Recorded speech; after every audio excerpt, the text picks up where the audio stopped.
Está no ar o Diário Econômico PicPay. Economia e mercados em 5 minutos, para você começar bem o dia. Olá, bom dia. Hoje é quarta-feira, dia 18 de dezembro de 2024. Esse é o seu Diário Econômico PicPay. Parece que a comunicação dura do Comitê de Política Monetária e o swap do Banco Central funcionaram, apesar da corrida fiscal ter dominado a volatilidade dos nossos mercados. Ontem, a Bolsa encerrou em alta de 0,92%, ficando nos 124 mil pontos.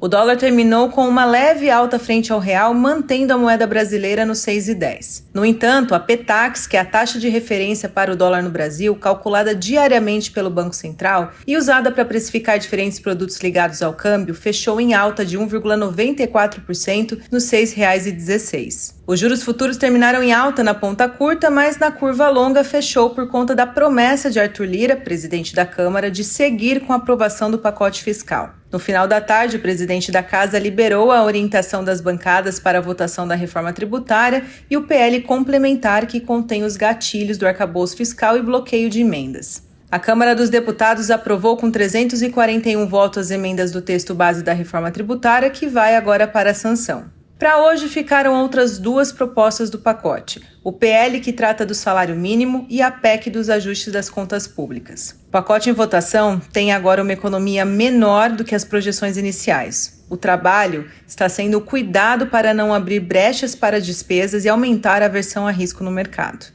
Já na política monetária, a ata do Copom descreveu o tratamento de choque para convergir a inflação à meta.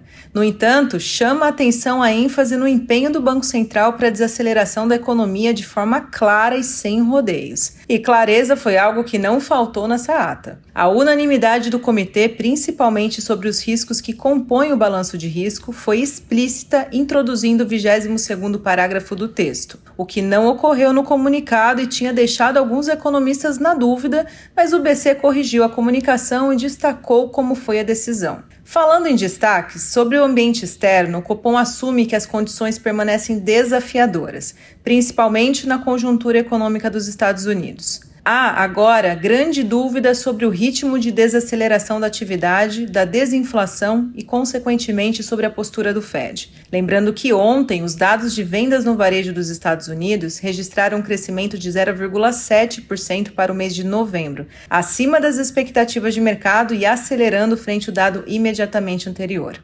Apesar do núcleo desse dado ficar um pouco abaixo, ainda assim é mais um indicador que mostra que a economia americana segue resiliente. Os dados da indústria não acompanharam o varejo e registraram queda, tanto na produção quanto nas vendas. Mas isso não mudaram as expectativas que hoje o Fed fará um corte de 0,25 no Fed Funds. Portanto, a decisão de juros do Federal Reserve é a grande protagonista da agenda, divulgada às 4 horas e com coletiva do FONC às 4h30. E acho que vale ficar de olho também na medida de estoque de petróleo bruto dos Estados Unidos por conta da queda da commodity, como os operadores acreditando num excesso de oferta. Ainda teremos a divulgação do CPI e o PPI na Europa. Bom, voltando um pouco aqui para o cenário doméstico, o mercado deve continuar digerindo a ata do Copom, por conta da agenda econômica esvaziada juntamente com o andamento do fiscal. Ainda comentando a ata, no documento, o comitê avaliou que houve uma deterioração adicional do cenário de inflação e concluiu que os determinantes de prazo mais curto, como taxa de câmbio e inflação corrente, também os determinantes de médio prazo, o hiato do produto e as expectativas de inflação pioraram e por isso será necessária a política monetária ainda mais contracionista. O Banco Central já contratou mais 2 altas de 100 basis points e nós adicionamos mais uma de 0,75 com a Selic final em 15% no próximo ano. Por fim, o Tesouro anunciou que fará leilões de compra e venda de títulos públicos começando hoje e encerrando na sexta-feira. Cancelou o leilão tradicional que seria na quinta. A última vez que isso ocorreu foi durante a pandemia. Segundo a instituição, o objetivo é oferecer suporte a mercados de títulos públicos, assegurando o bom funcionamento.